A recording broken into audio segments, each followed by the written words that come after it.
And welcome back for more of Matt and Michele Outdoors, and so glad to have you with us again. If you have not visited mattmicheleoutdoors.com, I want to invite you to do that. So it's Michele with one L, mattmicheleoutdoors.com, and there's all kinds of information, lots of podcasts, stories, features.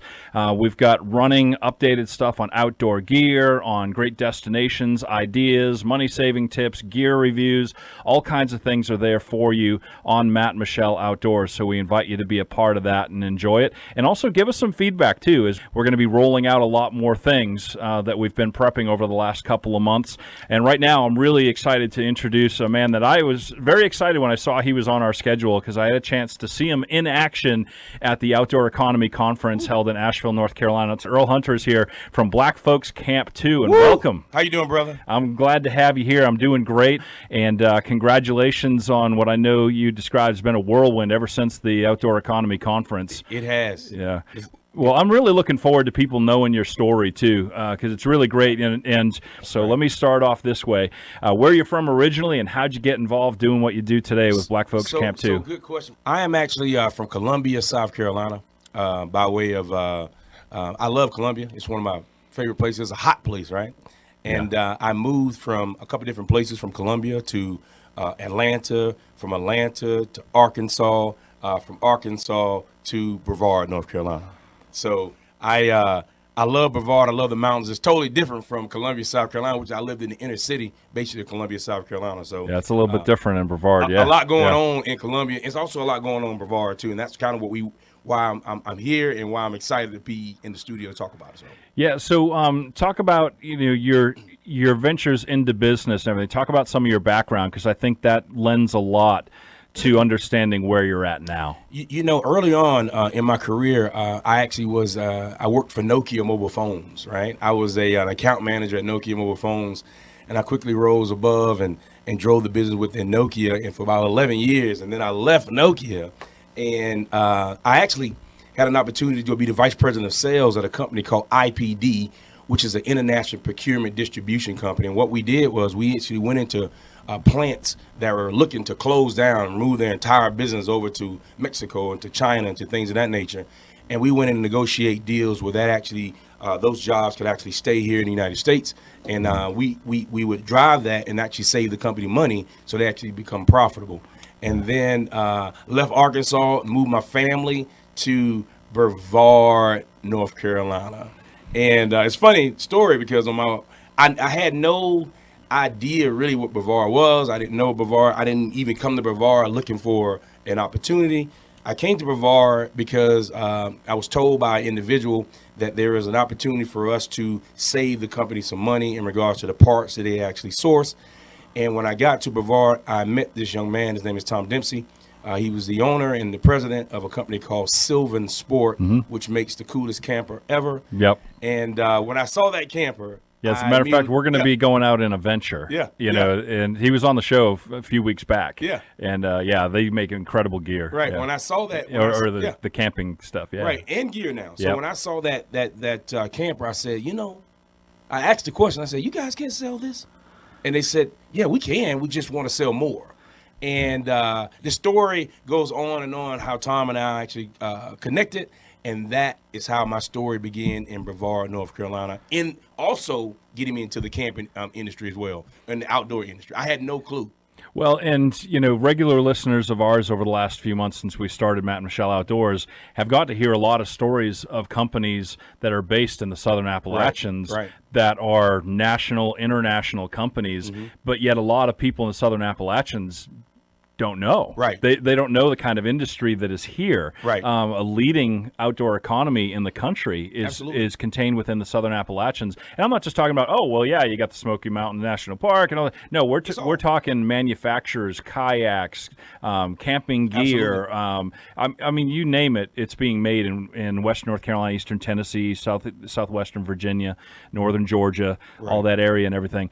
But talk about you and your son and how things came to be with Black Folks Camp 2. So it's funny because arriving at Sylvan Sport, I was the vice president of sales at Sylvan Sport, and at the time the company was doing about 800 and probably $900,000 in sales per year for about 9 years. I came on board, and my task was to actually take Sylvan Sport from $815,000 per year to over $17.5 million in sales in 4.5 years. And the way it was done is how the trip with my son and I came about. I drove close to 400,000 miles across the country in almost 5 years, from Nova Scotia all the way to BC, all the way down to San Diego, Florida, and all in between. And we were signing dealers to sell the Go Camper. And I was gone away from home for a long time, sometimes 2 and 3 months at a time on the road. And I was missing a lot of time with my son. At the time I had a 7-year-old, and I actually had a 5-year-old. And at the time I was missing a lot of time with my family. And so my son, in January of 2017, he said to me, "Dad, you go on a ton of vacations." And I was like, "Vacations?" Yeah, I'm working, son. I'm working, son. And he said, "Yeah." He said, "And also, you told me you're going to take me to go see Mount Rushmore, and you never have." And so during the time that I was traveling around the country to go and drive the business, I would drive through South Dakota, but I would never stop at Mount Rushmore because I wanted to do that with my son. And so in January, I made a pact to him that we were going to go around the country. The last day of school, I picked him up. The kids, the teachers knew about the trip. They were out there clapping, getting excited about my son Dylan and I going on this trip around the country. And we traveled 3 months, 14,000 miles around North America, and we camped the entire time we were there. And now, along the way, you were documenting this too and sharing it out. Absolutely. We blogged everything. As a matter of fact, my first time actually really camping to a point where I didn't have any assistants and things of that nature was with my son. And our first camp night camping was in Wisconsin, in the Dells. And it was pretty cool because I found a lot of things out about my son as well, is that he didn't know how to swim at the time, right? Which is a black folks, a stereotype, right? He didn't know how to swim. And so it was an opportunity for me to show him how to swim and teach him how to swim, but also doing this trip to teach him how to drive the business as well. Yeah, it's funny. You talk with the outdoors, and we talk about it a lot of passion for the outdoors and what it can mean for our communities and families and everything, and the economy too. Absolutely. And funny story, my dad grew up in the inner city of Boston and in tough neighborhoods, and so he had never had a chance to really go camping and all that kind of stuff.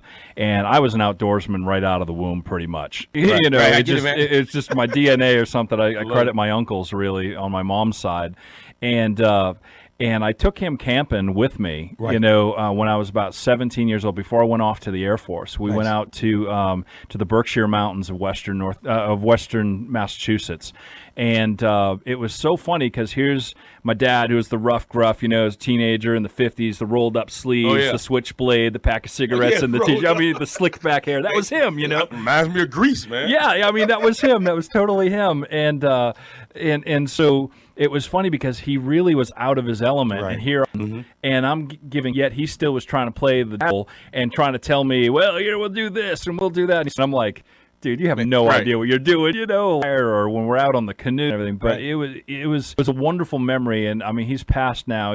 But I look back at that and cherished time. And so with my sons.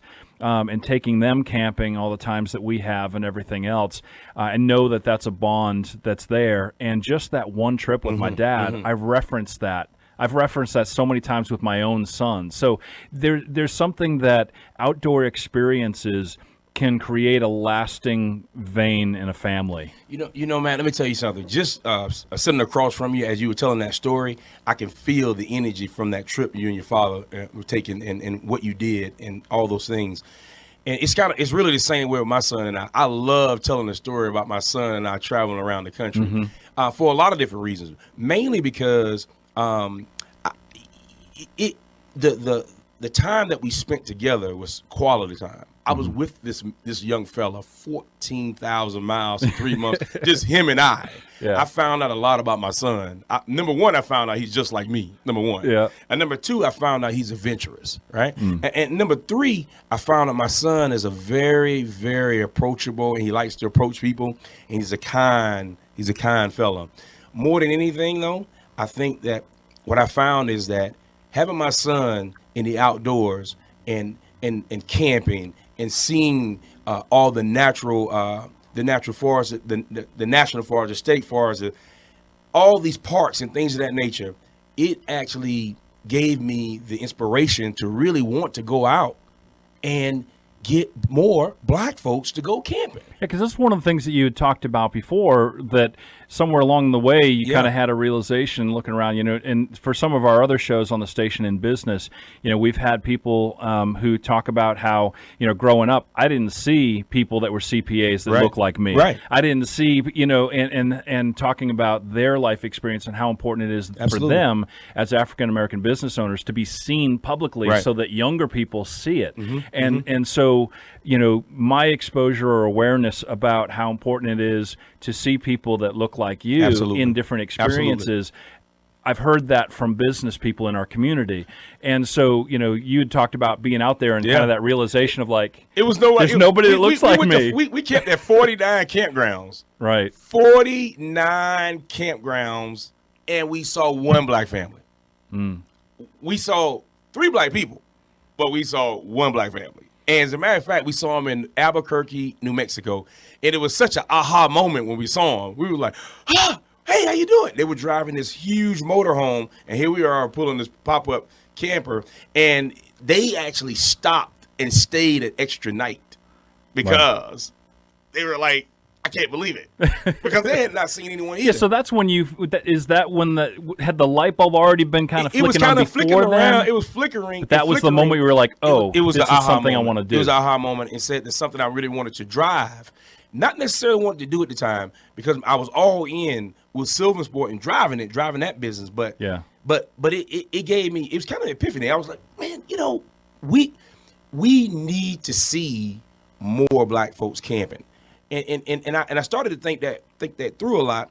But what also pushed it over was my friends who were actually viewing the videos and seeing us live and things of that nature. They were telling us, they were into it. They couldn't understand what we were doing. No one understood, like, you guys are going camping. Camping? You going camping? And I was like, yeah, we're going camping. Like, real camping? And so when the viewers and when the followers on social media saw it, and they saw what we were doing, they got into it, man. They were telling us to keep going west because they wanted to see more. Yeah. They wanted to see Mount Rushmore. They wanted to see camping. And that's something about it too, isn't it? Yeah. I mean, that, and with us, with this show, with this platform that we're building out too, Michele has a lot of mobility issues because of her health conditions and the challenges she has there. And so she's very aware, we're both very aware that we want to be a conduit for people that are homebound, or for people that are thinking, oh, I can't get out there and do this. I don't have the skills. I don't have the stamina. I don't have fill in the blank. Right. We're showing people, done. Yeah, you can. Yeah. You can do it. I mean, like we custom fitted my canoe with what we call the Cleopatra chair in the bow of the canoe for Michele, because she's got to be down low in a reclined position and everything. And we go out, we just make it happen. We make it work. Man, I'm a huge proponent of this particular situation. I'm an encourager. I love to see people win, but I also know this too. I also know that everyone has a ton of ideas. Everyone wants to do so many different things in their life, but the people who actually want to get it done, I want to encourage them to drive it and to go all in, because winners like to see other people win. Mm-hmm. And people who don't like to see other people win, to me, are losers. Because when we all are winning. Keep talking. I'm going to grab something off the wall over here. People are excited and they want to drive it and want to go. I want them all in, because for me, I love winning. But I hate losing more than anything. Right. Well, and here's another thing of it, and I just pulled this off the wall here in the studio. It's a quote by Marianne Williamson. Absolutely. And it says, your playing small does not serve the world. There's nothing enlightened about shrinking so that other people will not feel insecure around you. That's right. We are all meant to shine as children do. It is not just in some of us, it is in everyone. And as we let our own light shine, we unconsciously give others permission to do the same. As we are liberated from our fear, our presence automatically liberates others. That's amazing, man. Now, see, but here's the thing, though. I say this in business a lot of time as well, is that I want everyone to win, and I want you to have fun. I want you to drive it. I want you to take care of your family. I want you to be able to afford the things you want to do. I want you to be able to be charitable and all these things. But at the end of the day, we have to be held accountable too to get it done, right? I mean, me wanting you to win is not me giving it to you, right? Me wanting you to win is you earning it. Because I know for a fact, every day I wake up, I want to earn it, man. Well, and isn't that what the outdoors provides you Absolutely. too? I mean, it's the ultimate accountability maker. Absolutely. Absolutely. And you have to problem solve. You have to adjust, and you don't know when that rain squall is going to come up, and all of a sudden your campsite's flooded out. And you got to figure out what you're going to do. You're going to get out there and drain some. You're going to dig some little drainage ditch off the center. You figure it out, and you do it together. And I think one of the things is the other thing is about the outdoor economy and just the outdoor lifestyle in general. I think the lifestyle also lends to the fact that when you have people around you as well, people want to help. Yeah. People want to help. If you can't get that fire started, they'll help you, right? If you can't get your tent up, they'll help you. Right? I tell people, when you're out, when you're camping or hiking or whatever it is you're doing, there is more of that like village kind of energy around things. Absolutely. Because the fact that you're out there and you see someone else that's out there, you already have this bond of like, we're both out here. We're the people that are in this other environment. It's better for both of us if we support each other, encourage each other, help people out. Absolutely. And I've seen it time and time again where people will rally to support or encourage or anything. Somebody's struggling on a trail. Yeah. Strangers will stop and you need water. I mean, whatever it is. And so we're up on a commercial break. When we get back on it, though, when we get back from this word from our sponsors, I want to talk a little bit more about Black Folks Camp 2 as a business, as a movement, as a calling, and do the invites for people to get involved as well. So stick around. We'll continue with Earl Hunter. Black Folks Camp 2 is his business, and we'll continue our conversation right after that. Stay tuned. Sunrift Adventures in historic Travelers Rest, South Carolina has been outfitting the foothills for over 37 years with the best boats, bikes, tents, and more. With great brands, Sunrift has you covered for every adventure. Stop into Sunrift Adventures' unique outdoor shop and say hello today. Go to sunrift.com for more information. That's sunrift.com. Want to keep up with all that's going on with fishing in our region? Pick up the Angler Magazine of Western North Carolina at over 300 locations or visit anglermagazine.com. Let me tell you about Native Watercraft. Native Watercraft, locally made fishing kayaks designed for Carolina waters and beyond. Models featuring the hands-free Propel pedal drive system, the new Slayer 12XC, which is perfect for fishing the French Broad, as well as a full range of kayak fishing accessories, can be purchased at the Native Watercraft Factory Store at 210 Old Airport Road in Fletcher, North Carolina. Again, that is 210 Old Airport Road in Fletcher. For more details, Google Native Watercraft Factory Store.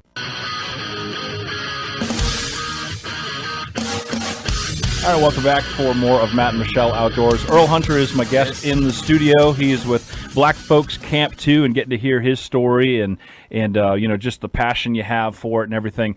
And being in the outdoors, but then also having this calling, this mission to get more folks out there that have traditionally maybe not utilized the opportunities that are there that other parts of the community have. Yeah, Matt, before, just kind of start off, I preference this a lot in a lot of different spaces that, the name itself of our company, Black Folks Camp 2, it was created because it's direct, but it's soft, right?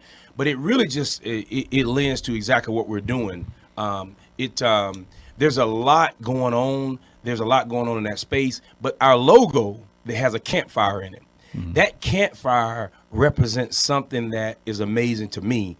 It represents community. It represents conversation, because when I've been out camping and I start a campfire, people come around, sit around the campfire, and we talk. Right? We talk about things that we wouldn't necessarily ever talk about within different cultures, within different spaces, but we have communication.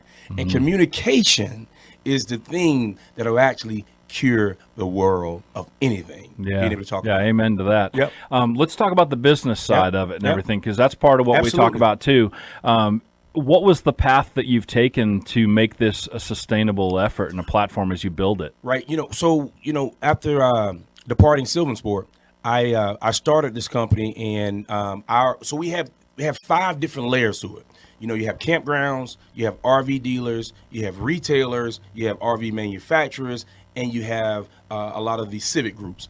And all these groups play a part into helping to drive more black folks. And I say that with, let me say that with more black folks, because there are black folks camping out there now, but more black folks to get out and enjoy the outdoor industry and lifestyle.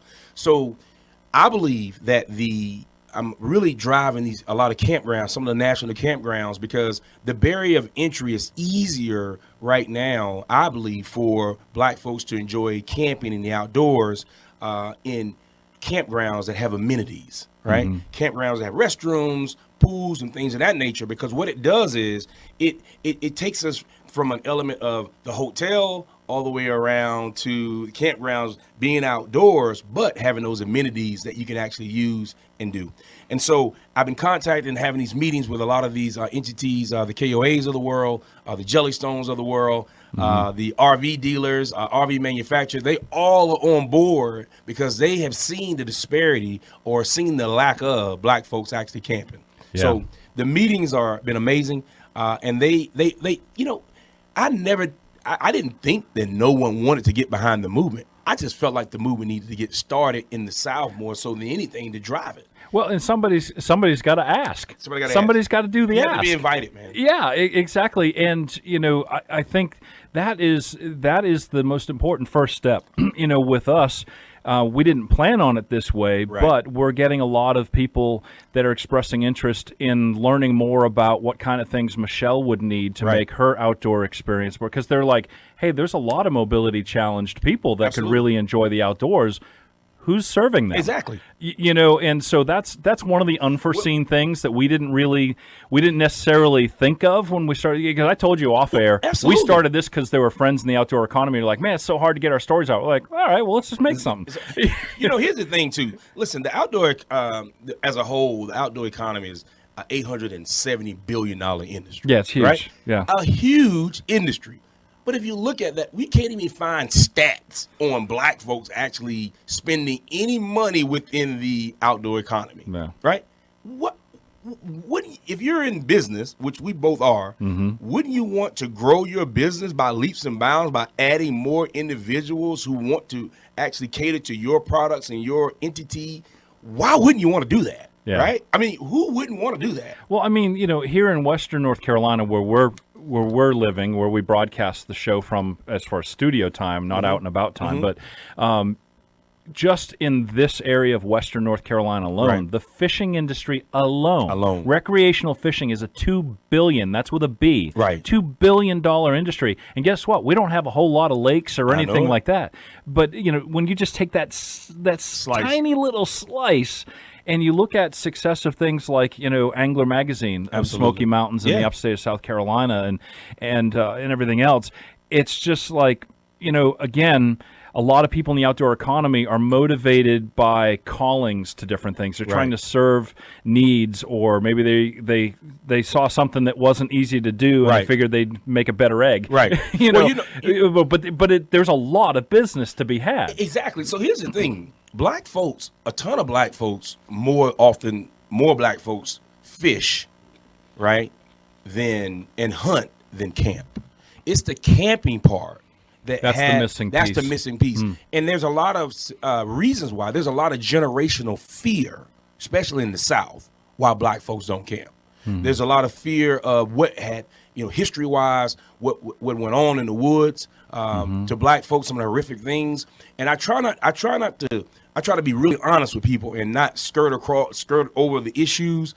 Those generational fears are real, right? My great grandmother would tell me, do not go in those woods. Don't go in those woods. And as I got older, I was wondering, why would she tell me to go in those woods? She was like, hey, the boogeyman is in the woods. And for a long time, man, I asked the question, who's the boogeyman? And my grandmother would say, white folks at the time. And I was like, really? And she was scared, literally scared to go in the woods, man. Well, and historically, I mean, Yeah. there's plenty of reason that that's a valid Absolutely. concern, and it's not that long ago Not that long history. ago. I was just on another station yesterday, and we were talking about how Michele got me Ancestry.com. Oh, yeah. And so Yeah. I've been digging through all this stuff, and in the first 2 days, I already traced family history back to the late 1500s. Right. In 2 days. 2 days. And seeing that tree and realizing, holy cow, there's not a lot of people between me and the early 1600s. Right. And hearing those stories, and I felt very real on that. And let's go ahead and transfer that when you're sitting across from a family member who's telling you about lynchings, who's telling you about the bombings in Birmingham or different things. That's real world. I mean, we're just talking a couple generations. Exactly. That is not history. That's still real time. Absolutely. See, here's the thing, though. I'm very honest about this as well, and I have to. I hate I have to preference this, but I have to say this is not a race thing, my friend. Black Folks Camp 2 is not a race thing at all. It is a cultural learning opportunity for everyone. Black folks, a lot of black folks who do not camp. And because let me also say this, our company is not catered to basically to black folks who already camp, right? We know there's a lot to camp. Earl Hunter and Black Folks Camp 2 are not the pioneers of getting black folks to camp. Let's just be honest with that. Number two, there's a lot of black folks out there who don't want to camp at all, have no desire to camp. But there are a ton who want to camp, are afraid to camp, have no knowledge of camping. And my job, our company's job, is to find those individuals and create a safe place, a safe environment, a thought process, but more anything, to invite them. Yeah, to a go resource camping. to know Resources to invite how to start the process and where to go Absolutely. and how to learn the lingo Absolutely. and do all that kind of thing. Because it was funny. My oldest son, who's in the Army, he lives out in Oregon. Yeah. And I went out there and he was kind of educating me to some things. He was like, Dad, while you're here, you're not from the South. Right. You're from back east. That's right. There is no north-south Right. out there. It's Right. you're back east. And so, the whole things of, being here in the Southeast, how, you got the Yankees and you got the Southerners. Right, and all right, that stuff. right, right. That is irrelevant Relevant. on the West It's Coast. irrelevant, yeah. You're just from back east, and they see it all as one group. And I think that we, as humans, when we're out there in nature, we're not out there as this race or this class or this religion. We're the humans in the That's nature right, man. environment. That's right. That's it. Because when we come against a bear or anything like that, we are out of there. We don't. Or a rock face We're going, right. how do I get around exactly. this? So Yeah. at the end of the day, this interview is so powerful to me and to you as I sit across from you, man, wearing that Black Folks Camp 2 hat. Right? Yeah, it's a great hat, by the way. Thank you. And I tell everybody about this. If you go to our Facebook page, if you go to our website, you'll see that we promote the fact that we want everybody to camp, right? Yeah. But we want to focus the fact that we want people to invite black folks to go camp. Because if you think about the history, black folks have been the only ones who basically been told not to go in the woods, or who've been afraid to go in the woods, or been told that the woods a bad thing, is a bad place to go because you shouldn't be in there, right? And so I'm not talking about Hispanics. I'm not talking about white folks. I'm not talking about Asians or anybody else. I'm specifically talking about black folks getting out in the outdoor industry and enjoying it and removing a huge word, fear. Yeah. If and that's just in anything. You said something right? before we came on the air, before we started this conversation on air, and you had said something about how impactful it is when you see white folks acknowledging Absolutely the stuff. And talk about that a little bit, because we talked about that off air. Well, I've made a conscious decision as a company at our team. We have a beautiful team, and I said, listen, the moment that we have more, because the industry, let's just keep it real. The industry is basically not necessarily owned, but actually is a white folk space. Camping, the outdoor industry, the lifestyle, more white folks do that than anything, which is okay, right? But I believe once more white folks actually are wearing Black Folks Camp 2 gear or inviting black folks to go camping, I believe then the stigma and the fear of the whole entire industry or of the lifestyle becomes now like inviting, because black folks don't need permission to go camping. Right. No, It's I the think invitation. It's the validation Absolutely. of, hey, I want us to be closer. Be closer. I want us to have a stronger relationship, and the Absolutely. invitation and everything. And Absolutely. So I get that. I In the understand outdoor, that. Yeah. in the outdoor industry, listen, when you and I are sitting around the fire, my friend, when we're sitting around the fire that we built together, or I'm cooking some food and I'm sharing it with you, because I can't do that inside of the hotel, right? When I'm sitting next to you around this fire and I'm passing, and you're teaching me how to make s'mores, because I didn't know how to make s'mores until I started camping, man. That's not something a part of my culture, making s'mores, right? Even roasted marshmallows. But in history-wise, black folks, we'll do some cooking out. Now, we can cook out. We have huge family reunions. We like to cook. We like to sing. We like to dance. We like to do all those things. And I always tell my friends, imagine doing that around a campfire in a place where you can be excited and enjoy nature, and to be around people that may not look like you, but are enjoying the same things that you're doing. Yeah, That's the most powerful. I think anything that can get people moving more toward not being in a place of like what someone looks like or Right. not. You know, Right. the more we can actually embody and act in habit and muscle memory Absolutely, my of friend. that inclusiveness and the respect and the mutual learning kind of expectations, everything, Absolutely. the better off we're going to be, because there's a lot of noise out there. There's a is. lot of stuff in media and on social media and everything that is built and designed to divide people. And to find what are the differences, and let's laser focus in it and amplify the differences. But one of the things I love about what you're doing is man. you're like, hey, no, there's a lot of things that unify us, and there's a lot It more is. things that can unify us. Let's put energy into that. Camping in the outdoor industry can unify us more than you think, man. Camping, the outdoor lifestyle, it can bring a world of people who have had fear of doing something, and now they've overcome that fear to go out and really camp, or go out and camp and enjoy the outdoors. Imagine what that does to their life. Yeah. Imagine well, and also yeah. the bonds within family and friendships Absolutely. too. You know, yes, larger societal bridges being built and everything, Absolutely. but even within families Absolutely. and that type on, going back to where we began with you going on the trip with my your son, son yeah. and me talking about with my dad and you know, and all that kind of stuff. It's a beautiful thing. I love it. That's why I couldn't wait for you to, when man. I saw you were coming in today. I Yeah, was man. like, oh yes, I can't wait for this conversation. And then the other thing is too, with all the electronics and things of that nature, man, we can you can unplug. We can unplug and learn about my son. It's funny. My son and I, while we were on that trip, I was sitting outside the sunroof while we were in the Badlands, and we were looking at the quote unquote the animals, and I stood outside the sunroof. I said, "Oh wow, those are amazing buffalo." And my son was like in the background, like bison. And I was like, "Oh, those buffaloes are amazing." He's like, "They're bison." And I was like, "Man, those buffalo." He said, "Dad, they're not buffaloes. They're bisons.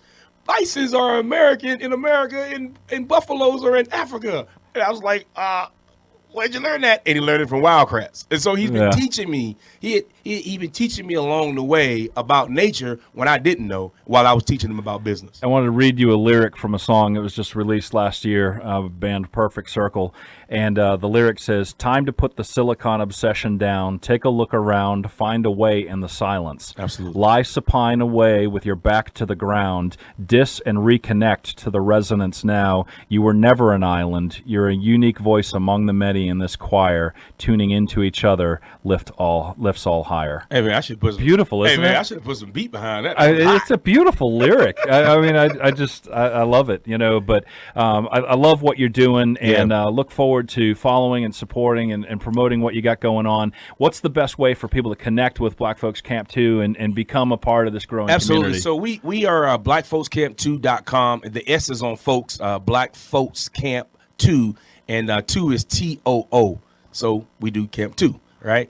Also in our social media, Instagram, I'm Facebook, Instagram, Twitter, it's all Black Folks Camp 2.